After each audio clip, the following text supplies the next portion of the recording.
아, 우리 저 목사님께서 이번 주 다음 주 휴가셔가지고 제가 이 자리에 쓰게 됐습니다. 또 많은 분들이 휴가를 가셨어요. 네, 여러분 휴가 다녀오셨어요? 네, 가실 예정이죠? 네. 요즘은 휴가를 국외로 많이 가시죠? 해외로 많이 가시죠? 뭐 우리 저 미국에서 방문한 가족이 있다라고 또 들었는데, 아, 요즘은 여행이 참 자유로워서 참 좋습니다. 사실 이렇게 우리나라가 여행 자유화가 된 지 그렇게 오래되지 않았잖아요. 이제 한 세대 됐네요. 그 전에는 사실 여행을 간다라고 하는 것은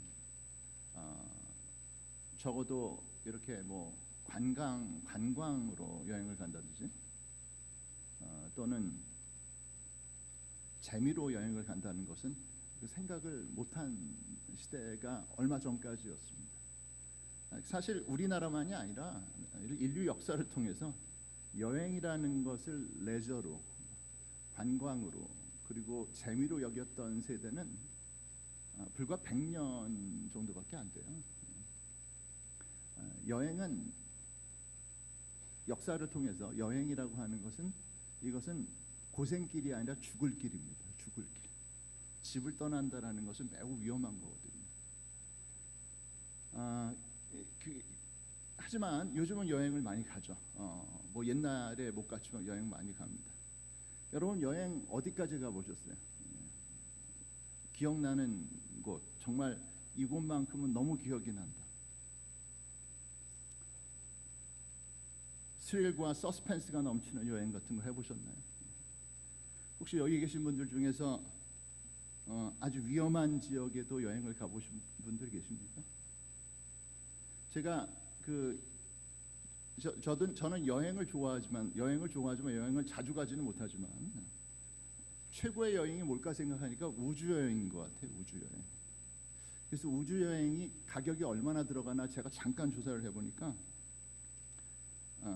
여러분 보통 그 100km 고도에서 한 12분 비행을 하면 그게 한 30만 불, 한 4천만 원 된다고 그래요. 4천만 원. 괜찮죠? 그거 말고 여러분 그 우주 정거장에서 열흘 머무는 프로그램이 생겼습니다. 그 1박이 15,000불이래요. 그게 싸다고 그랬더니 왕복 티켓이 5,500만 불이야. 네. 왔다 갔다 하는 우주선 타고 가는 게 5,500만 불입니다.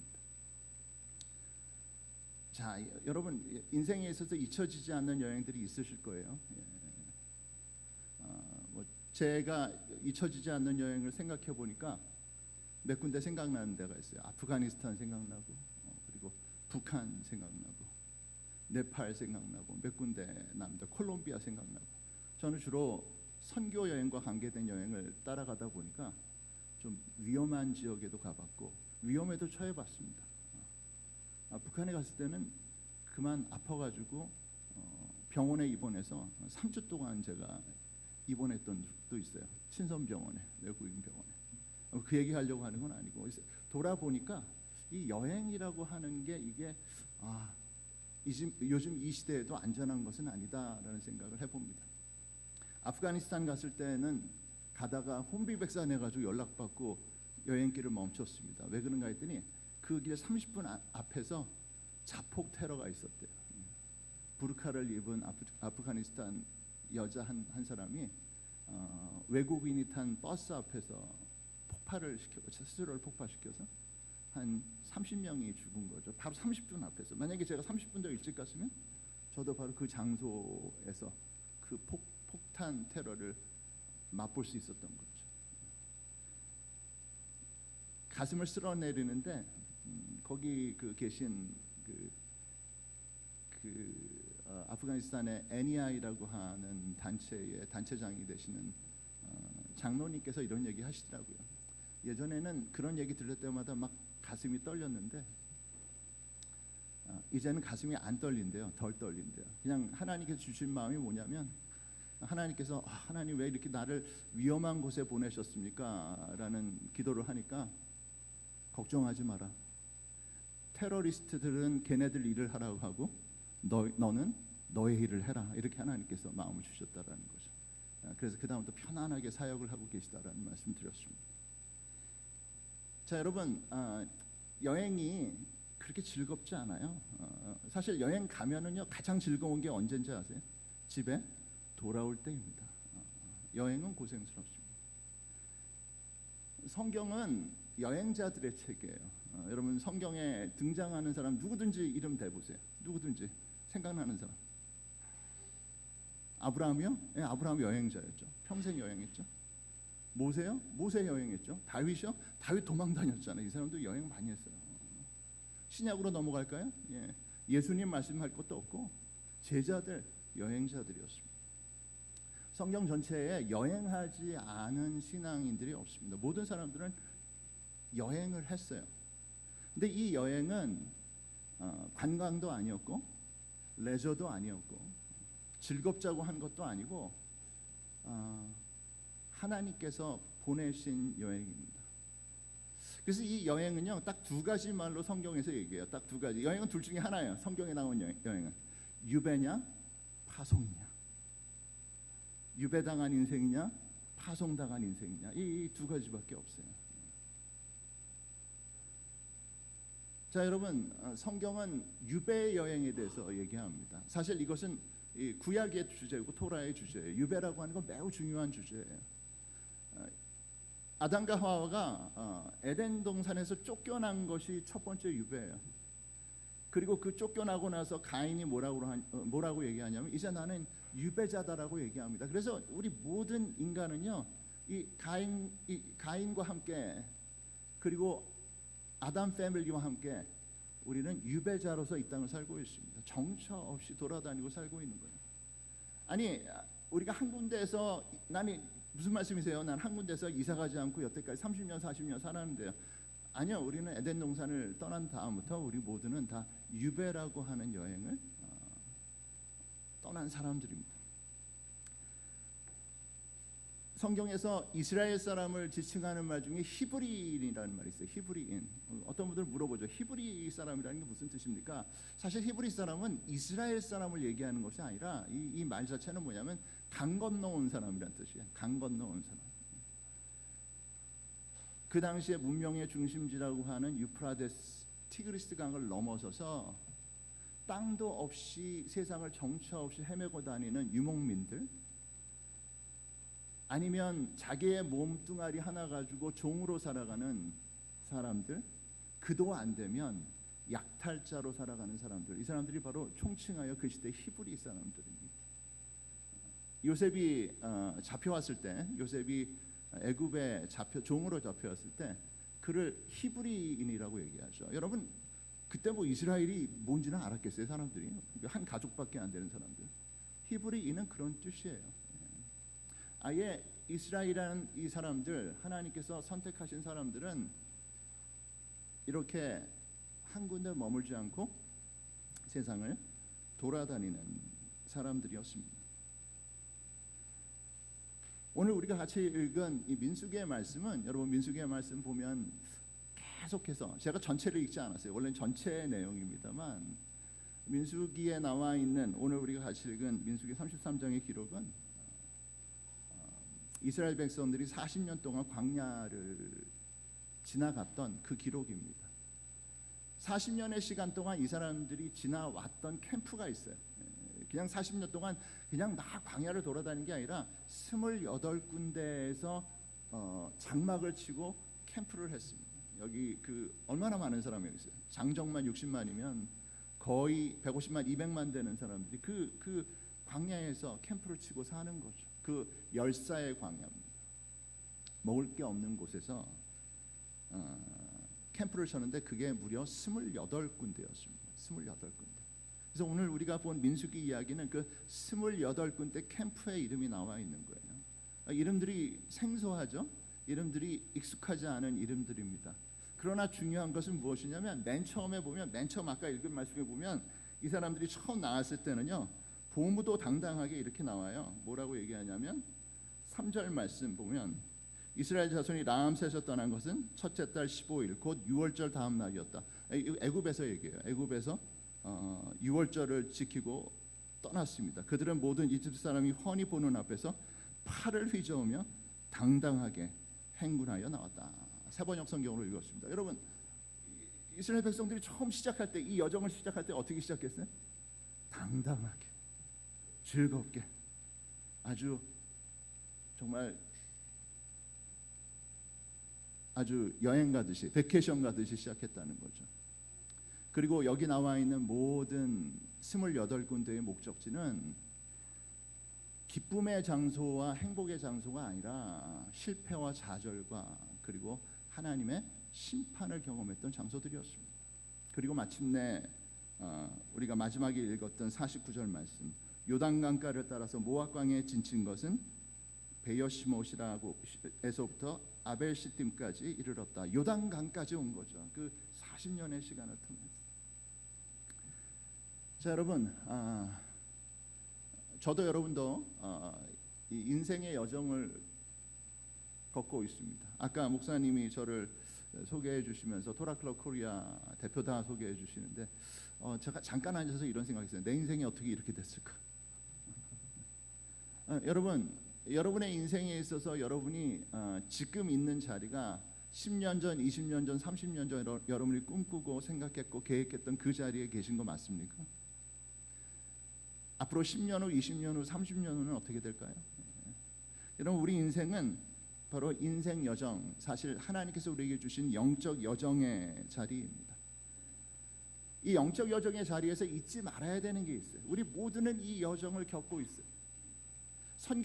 선교사님이나 특별히 이사를 많이 다녀본 사람이나 저같이 이민자로 미국 갔던 사람, 또 돌아온 사람, 저뿐만이 아니라 여기 계신 우리 모든 성도님들, 또 여기 계신 젊은이들, 장년들, 또 중년, 노년의 우리 성도님들의 삶은 이제껏도 여정이었고 앞으로도 여정일 것입니다.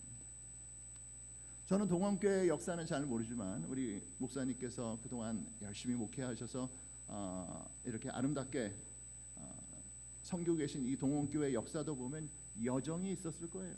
지나온 시간이 있었을 겁니다. 그 중에 당당하게 행진하는 것 같은 기쁨과 즐거움의 시간도 있었을 것이고, 어떤 때는 좌절과 고통의 시간도 있을 것입니다. 이게 바로 영적인 여정입니다. 근데 여러분, 성경이 말씀하신 여정은 두 가지밖에 없다고 그랬죠. 뭐와 뭐? 유배와 파송밖에 없다라는 거예요. 제가 이렇게 얘기해 놓으면 유배는 나쁜 것이고 파송은 좋은 것이구나 이렇게 생각할지 모르지만 그건 오해하지 마세요. 유배 또한 하나님께서 우리에게 주신 축복의 여정입니다. 여러분, 40년 동안 어떤 여정이 있었는지 아세요? 40년 동안 여러분 그 사람들이 고생도 하고 하나님께 혼도 나고 전쟁도 겪고 서로 싸웠지만 여러분, 이 40년의 시간 동안 두 가지가 멈추지 않았어요. 하나는 무엇이냐면 하나님의 성막을 통해서 임재하시는 하나님의 임재의 영광이 멈추지 않았어요. 하나님이 그들과 함께 하셨어요. 항상 함께 하셨어요. 그들이 싸울 때도 모세와 아론을 대항해서 반란을 일으켰을 때도 하나님은 그들과 함께 하셨습니다. 뿐만 아닙니다. 그 40년 동안 하루도 만나가 그치지 않았습니다. 하루도 만나가 그친 적이 없어요. 하나님의 임재와 공급은 이 유배의 시간에 우리를 살리는 하나님의 은혜의 양식이 됩니다. 그래서 성도 여러분 중에서 내 인생 왜 이렇게 유배 같아? 왜 이렇게 고생이야? 왜 되는 게 없어? 내 왜 뜻대로 안 되고 계획대로 안 되지? 여러분, 지금 하나님은 여러분과 함께 계시고 지금 하나님은 여러분에게 만나의 공급을 주고 계십니다. 이것이 바로 이 유배 안에 살아가는 우리에게 주신 하나님의 은혜입니다. 저는, 여러분은 쉬운 여행을 원하죠. 쉬운 여행을 원하죠. 예전에 한번 그 비행기를 탔는데 저는 항상 에코노미 타고 가는데 어떤 분이 막 마일리지를 갖다가 막 보태주셔가지고 비즈니스를 탄 적이 있어요. 생전 비즈니스를 처음 탔는데요, 잠자기가 싫은 거예요. 여러분, 사실 미국에서 한국 오는데 잠 많이 자잖아요. 너무 편안하고 너무 좋아서 잠자기가 싫어서 하나도 안 자고 비즈니스석에서 아주 즐겁게 온 적이 있습니다. 주는 거 다 먹고요, 라면도 끓여달라니까 끓여주는 거야. 놀라워라. 그래가지고 라면도 끓여달라고. 자, 비즈니스석 1등석 여행이었으면 좋겠는데 여러분, 우리 인생의 여행은 대부분의 경우에 유배의 여행, 뜻대로 안 되는 여행, 고통의 여행입니다. 그러나 성도 여러분, 이스라엘 백성들이 이 유배의 시간을 겪으면서 깨달은 게 뭔지 아세요? 아, 유배는 하나님의 저주와 하나님의 심판이 아니라 하나님의 훈련이구나라는 것을 깨달았습니다. 아, 이 유배의 시간은 굶어 죽을 줄 알았는데 하나님께서 공급해 주시고, 나 혼자 외로워서 죽을 것 같았는데 하나님이 나와 동행하시는 것을 경험하는 시간이었구나라는 거죠. 여러분, 요셉의 삶은 유배의 삶이었습니다. 그것도 너무 비참한 유배죠.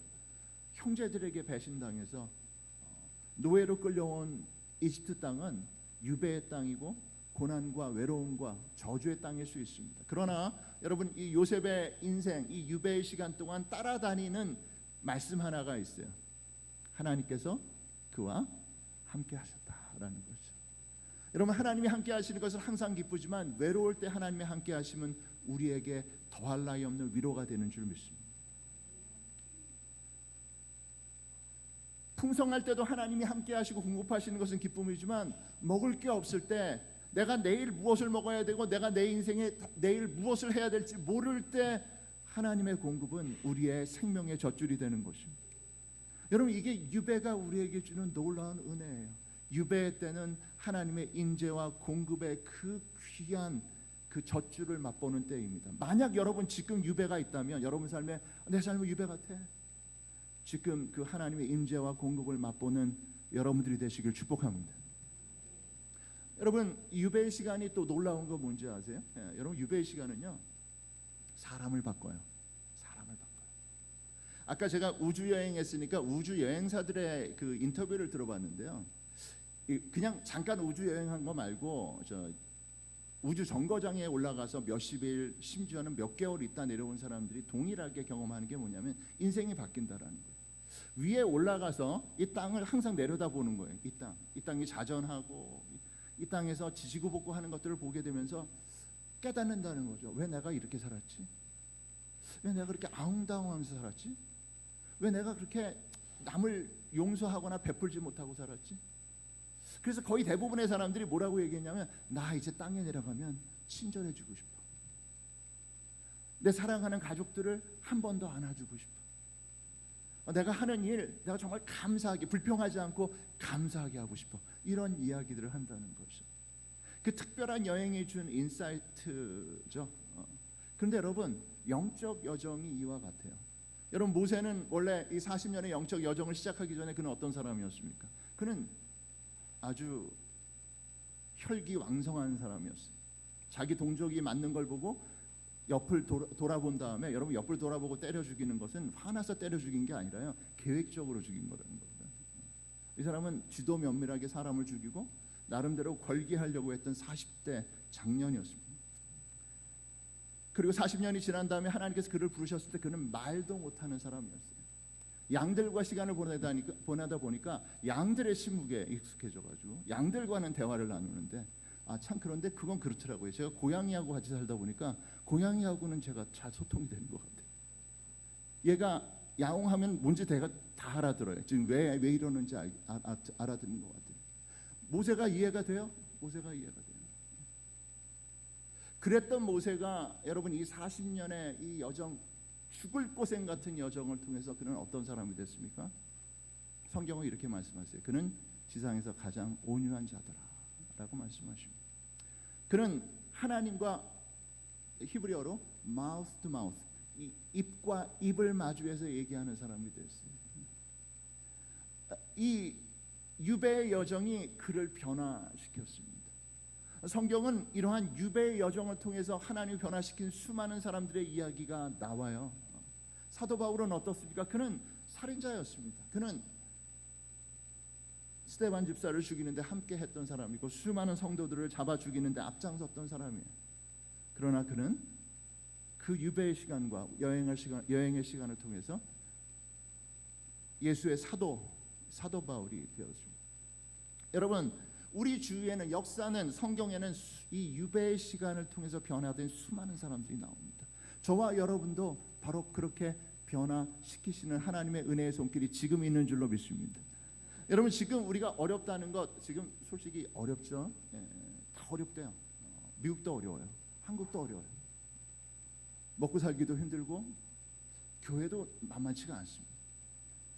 근데 여러분, 이 시간은요, 하나님께서 우리를 변화시키시는 시간입니다.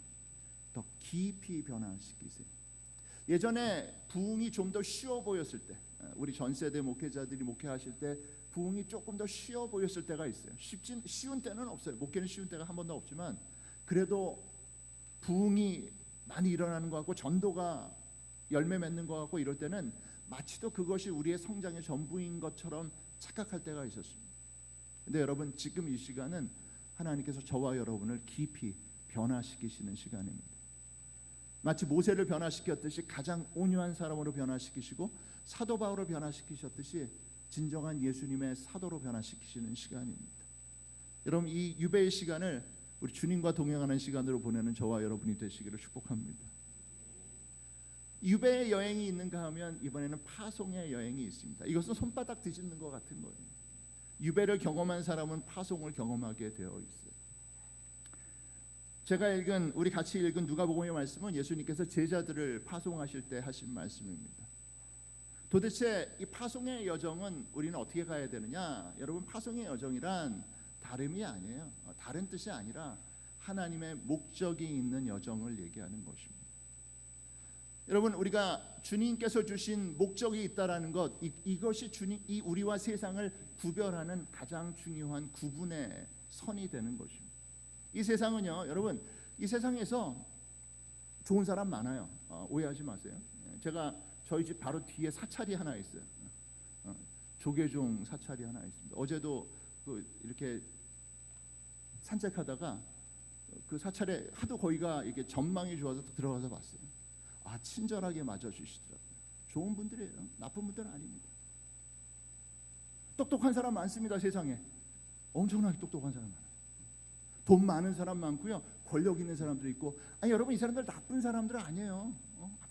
그런데 한 가지 다른 게 있어요. 끝이 달라요. 목적이 달라요.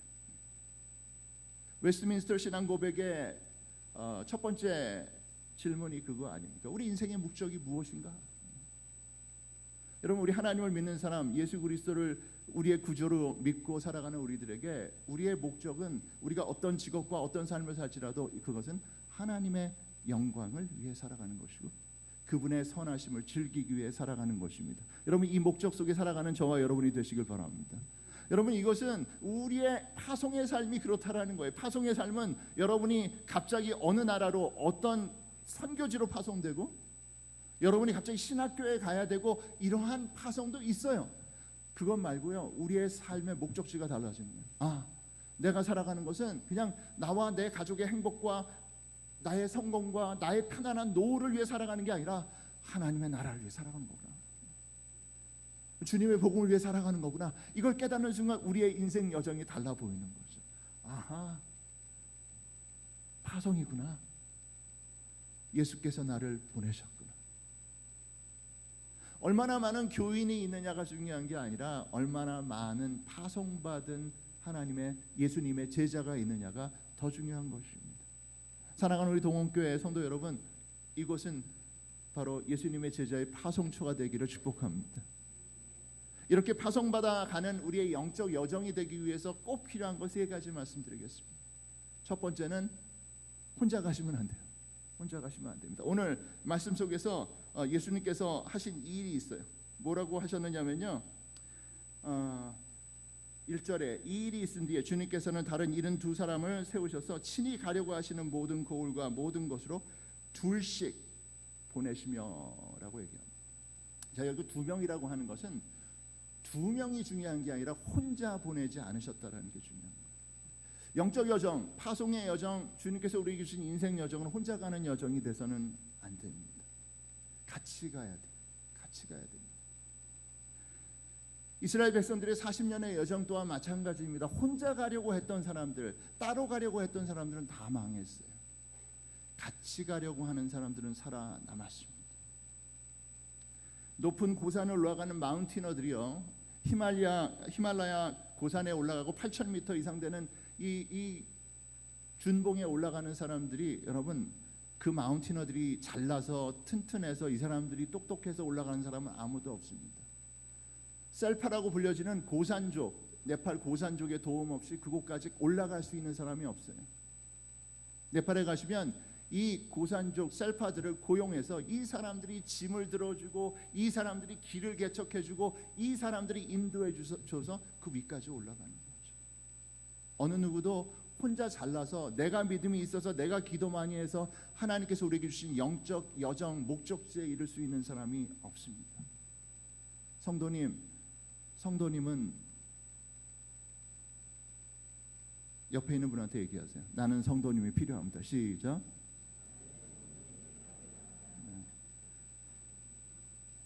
실감이 안 나죠? 이 사람이 왜 필요해? 귀찮기만 한데.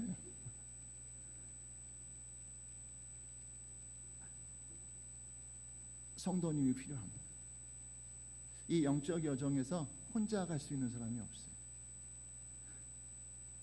이름도 모르고 별로 내게 도움 안 돼 보이는 저 성도가 나를 위해서 기도한 것 때문에 내가 살아갑니다. 저분이 바로 헌신해 주는 그 헌신 때문에 내가 오늘 일어설 수 있는 거죠. 이스라엘 백성들은 오해했어요. 이 40년의 여정이 너무 힘들고 지치다 보니까 돌을 들어서 모세를 때렸어요. 다 너 때문이야. 모세 너 때문이야. 하나님께서는 계속해서 바로 모세가 있어야 이스라엘 백성이 산다라고 하는 것을 백성들에게 알려주셨습니다. 영적 공동체, 교회 공동체가 가장 힘들 수 있는 것은 바로 영적 리더들에 대한 불신과 그 영적 리더들에 대한 우리의 오만한 태도입니다. 성도 여러분, 여러분 교회에 세워주신 영적 리더들, 여기 계신 우리 목사님, 장로님, 모든 리더들에게 진심으로 감사하고 진심으로 중보하는 저와 여러분이 되기를 축복합니다. 이게 행복한 여정의 핵심입니다. 행복한 여정의 핵심입니다. 행복한 여정이 되기 위해서 또 한 가지가 있습니다. 여러분, 가볍게 가셔야 돼요. 오늘 예수님께서 말씀하셨어요. 뭐라고 하셨죠? 예수님께서 말씀하실 때 어디 가든지 전대도 자루도 흰도 가지고 가지 말고 길에서 아무에게도 인사하지 말아라. 아니, 여행을 이렇게 준비 없이 가면 어떡하나? 준비 없이 가면 안 되나? 여러분, 이 이야기는 준비 없이 가라는 게 아니라요, 하나님의 공급을 믿고 가라는 뜻이. 하나님의 공급을 믿고 가라. 우리 인생이요, 때때로 보면 왜 주님의 일을 못하고 왜 우리가 더 헌신하지 못하고 더 봉사하지 못하냐? 이게 내 것 지키려고 그러고, 내 시간, 내 물질, 내 자유, 이런 거 뺏기는 게 싫어가지고 조금만 내가 헌신하고 갔으면 좋겠다, 이렇게 생각할 때가 많이 있습니다. 제가 예전에 목회할 때 처음 믿는 청년들이 많았어요. 이 청년들은 굉장히 질문을 솔직하게 얘기해요. 뭐 돌려서 얘기하잖아요. 돌려서 뭐 얘기하거나 뭐 은혜를 못 받았는데도 은혜 받았습니다, 이런 얘기 안 해요. 이 청년들은 매우 솔직합니다. 오늘 뭐 설교에 은혜가 안 됐다 그러면은 가면서 목사님 오늘 설교는 좀 준비가 안 되셨네요, 이렇게 얘기하고 나가는 이런 청년들이에요. 근데 이 청년 중에 한 명이 저한테 어느 날 찾아왔어요. 저녁 때 찾아와가지고 목사님 질문이 있습니다라고 얘기하더라고요. 이 친구는 칼텍에 다니는 친구였는데 굉장히 똑똑한 친구였어요. 목사님 얘기 듣고 내가 예수를 믿기로 했는데 한 가지, 내가 너무 시간을 쓰고 물질을 쓰고 내 인생을 너무 허비하고 싶지 않으니까 천국에 가는데 미니멈 리퀘어먼트가 뭔지 좀 가르쳐 주세요. 그냥 솔직하게 얘기하는 거예요. 그냥 최소한 너무 많은 걸 요구하지 마시고, 요거하면 천국은 확실하게 간다, 요거하면 확실하게 하나님의 자녀로 인정받을 수 있다, 혹시 거기에 대해서 좀 말씀해 주시면 안 되겠습니까? 성경의 가장 안타까운 청년 하나는 부자 청년입니다. 이 부자 청년은 예수님을 사랑했습니다. 예수님 말씀을 사랑했고 그의 말하는 바와 같이 모든 성경의 토라의 계명을 지켰어요. 예수님께서 거기에 대해서 야, 이 거짓말하지 마, 네가 뭐 다 지켰어, 너 마음으로 잘못했잖아, 이렇게 말씀하지 않으셨어요. 지켰어요. 이 사람 진짜 지켰어요. 돈도 많았지만 정말 하나님을 사랑하는 마음으로 하나님의 말씀 계명을 순수하게 순전하게 지켰던 사람이에요. 근데 예수님이 하나 더 말씀하시죠. 너 그 재산을 다 팔아서 가난한 사람에게 나눠주고 나를 따라라. 아시다시피 그 청년은 그 질문 앞에서 넘어집니다. 도무지 그건 뭐 할 수가 없어요. 그래서 그 청년은 우리가 이름도 모르고 그냥 청년으로 알고 있어요. 부자 청년으로 알고 있어요.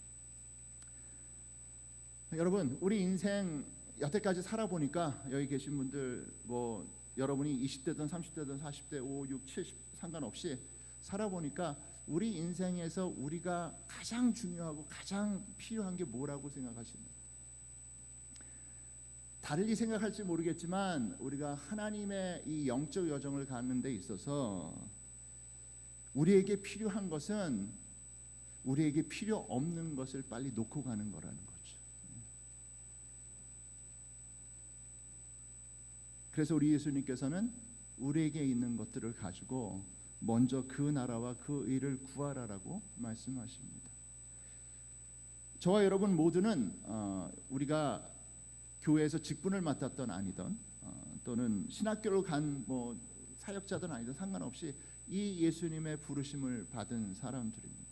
그 누구도 내가 갖고 있는 것 다 가지고 예수님을 따라갈 수 없습니다. 때로 내 시간을 내려놔야 됩니다. 내 물질에 대한 나의 욕심과 집착을 내려놔야 됩니다. 이 세상에서 성공하고 싶은 그 마음을 내려놔야 됩니다. 내려놓지 않고 주님을 따라갈 수 없습니다. 이제 제 아내가 곧 오게 됩니다. 오게 되는데요. 저나 제 아내는 미국에서 45년, 저는 미국에서 36년 살고 나니까 돈은 없지만 짐은 많아요. 짐은 엄청 많아요. 책이 많고 뭐 너무 많습니다. 고민을 했어요. 이것을 어떻게 할 것인가. 쌓아둘 수도 없고요. 가져올 수도 없고 결국 하나하나 다 줬습니다. 도네이션 센터에 갖다 주고 필요한 사람에게 주고 물건들을 다 주면서 이런 생각했어요. 아니 이렇게 다 줄 걸 왜 쌓아놓고 살았지? 왜 쌓아놓고 살았지? 그리고 감사했어요. 이거 쌓아놓고 살았으면 나중에 이거 누가 정리했을까? 우리 죽은 다음에 우리 애들이 정리가 아니라 다 쓰레기통에 넣었을 것 같아요. 영어 표현 중에 이런 말이 있어요. Do your giving while you're living, so you're knowing where it's going. 이 무슨 뜻이냐면 당신이 살아있을 때 주십시오. 그래야 당신이 그것이 어디로 가는지 알 수 있을 것입니다. 라는 말이 있습니다. 성도 여러분, 우리가 영적인 목적지 주님의 영광과 영원한 그 나라를 향해 달려가는 동안에 여러분 거추장스러운 것들 빨리빨리 먼저 버리시기를 축복합니다. 다른 사람이 와서 청소해 주기를 바라지 마시고 내가 갖고 있는 것들 필요한 사람들에게 먼저 주고요. 나눠줄 수 있는 사람들이 되시기를 축복합니다. 마지막으로 이 여정, 주님께서 주신 파송의 여정은요, 하나님과 동행하는 여정이에요. 동행이라고 하는 말을 히브리어로 할라카라고 불러요. 할라카. 이거 굉장히 중요한 얘기예요. 여러분, 하나님과의 동행이라고 하는 것은 이 토라, 구약, 신약의 모든 가장 중요한 주제입니다. 의인이란, 성경이 말씀하시는 의인은 바로 하나님과 매일매일 동행하는 사람이에요. 우리가 잘 아는 에녹은 하나님과 동행하다가 어떻게 되죠? 천국으로 들림받았잖아요. 아브라함은 하나님과 동행했습니다. 노아도 하나님과 동행한 사람이었어요.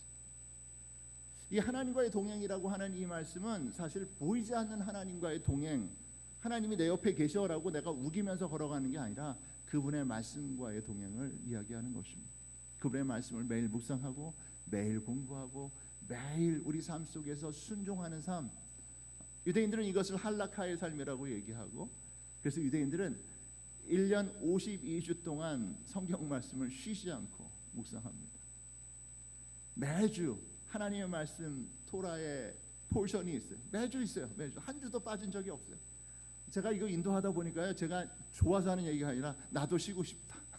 좀 쉬었으면 좋겠어. 좀 휴가가 있었으면 좋겠는데 계속 있어요. 그래서 우리 토라 클럽에서는 정해진 휴가가 없고요. 알아서 휴가가 있어요. 알아서. 당신이 알아서 휴가하십시오. 우리는 계속 갑니다.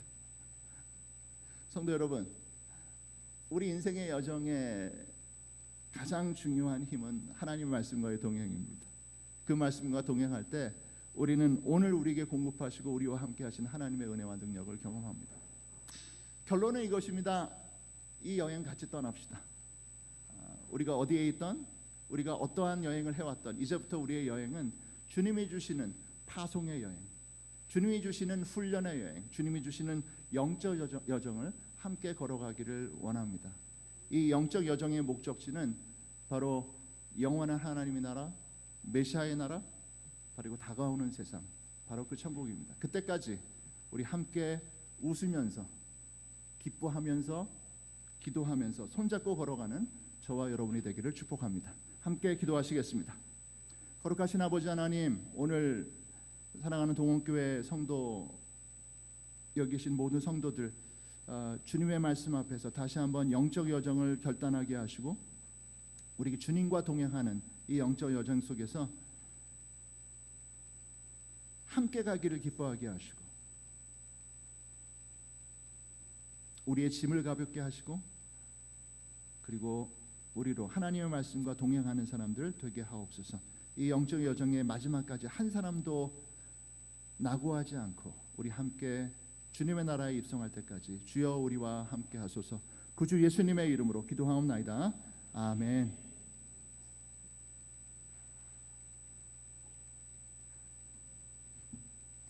자,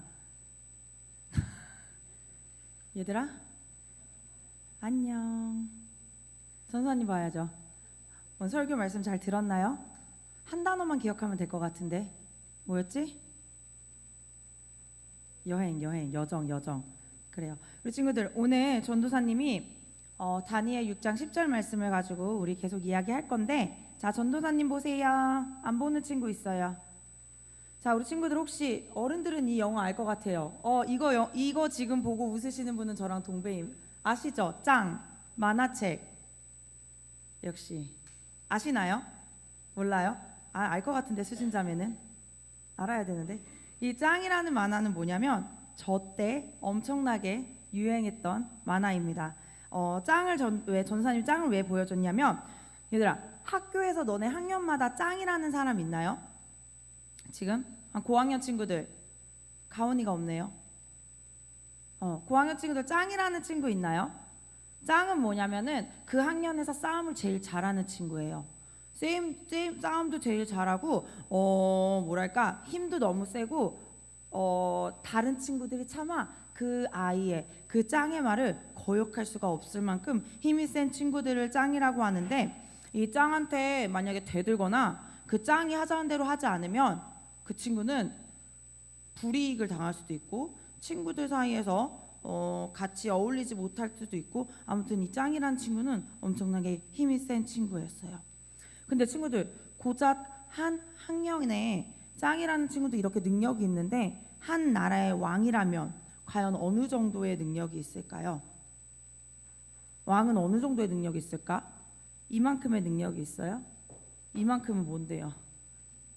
엄청난 능력이 있을 거예요. 아마 그 어느 누구도 왕의 명령이나 왕의 말에 거스를 수 없는, 그 말대로 하지 않으면 나중에 뭐 벌을 받게 된다거나, 죄송합니다, 목소리가 조금 갈라지는데, 벌을 받게 된 거거나 큰일이 날 수도 있을 거예요. 그런데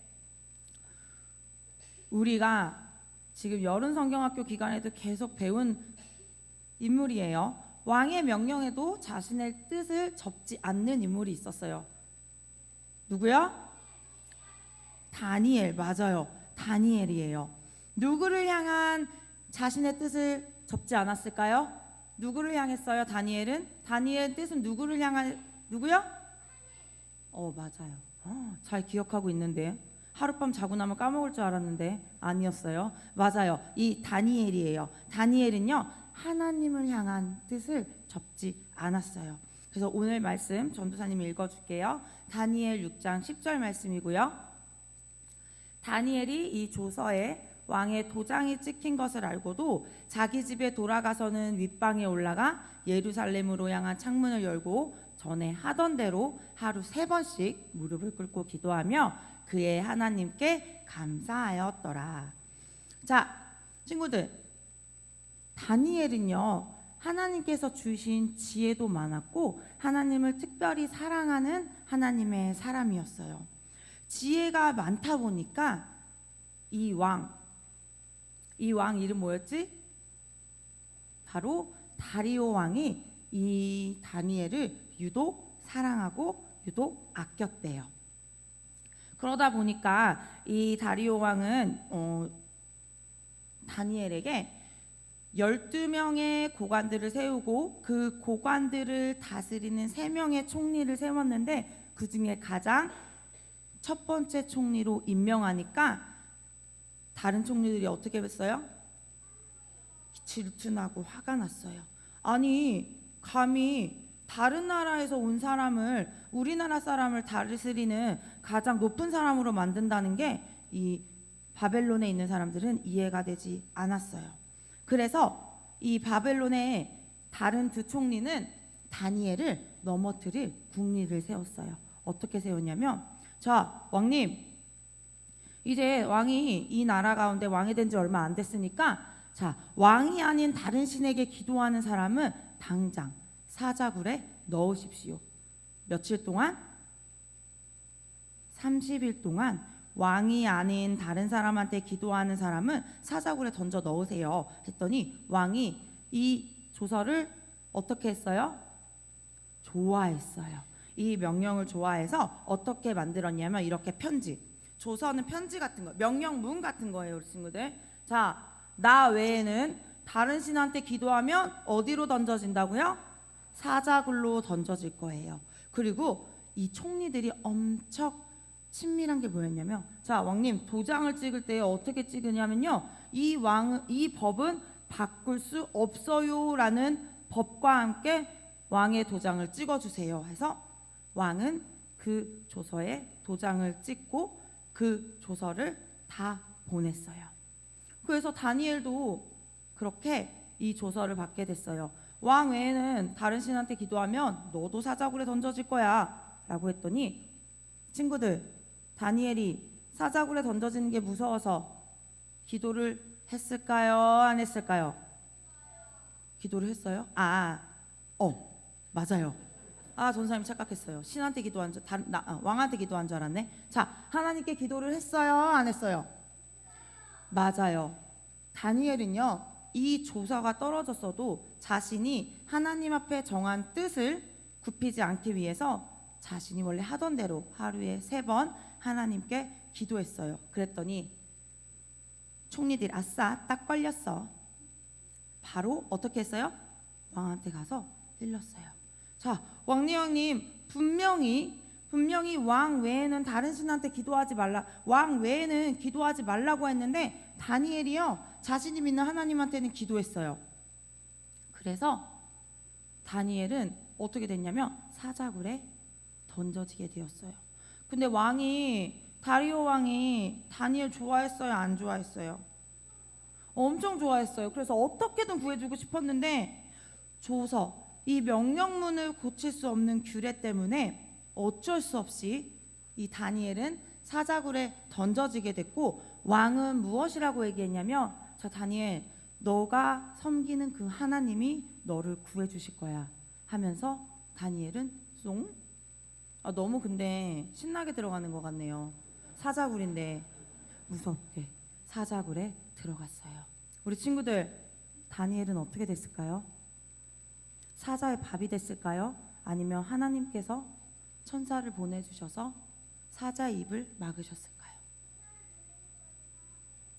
맞아요.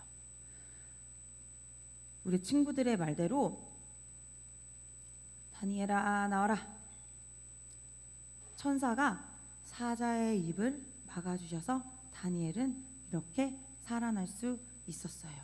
그리고 다시 하나님을 예배하는 사람으로 그 땅 가운데 계속 살 수 있었다고 해요. 자 친구들, 다니엘은 왕이 내린 조서를 받고도 고민 없이 원래 자신이 하던 대로 하루에 3번 기도했어요. 왜 그럴 수 있었을까요? 왕이 나를 사랑하니까 나를 구해줄 거야. 왕의 말은 안 들어도 돼, 이런 마음이었을까요? 아님 하나님이 자신을 구해줄 거라는 믿음이 있었을까요? 그리고 우리 성경 공부 때 얘기했던 다니엘 1장 말씀 1장 8절 기억나나요? 1장 8절 다니엘은 무엇을 정했어요? 뜻을 정했어요. 뜻을 정한다는 건 다시 한번 무슨 말씀이었어요? 내가 하나님 앞에서 결정한다는 것이었어요. 다니엘은 포로로 바벨론에 잡혀왔지만 내가 하나님 앞에서 하나님을 예배하고 하나님의 말씀을 본다는 것을 정했기 때문에 그 조서가 내려왔어도 하나님한테 기도하는 것을 멈추지 않았어요.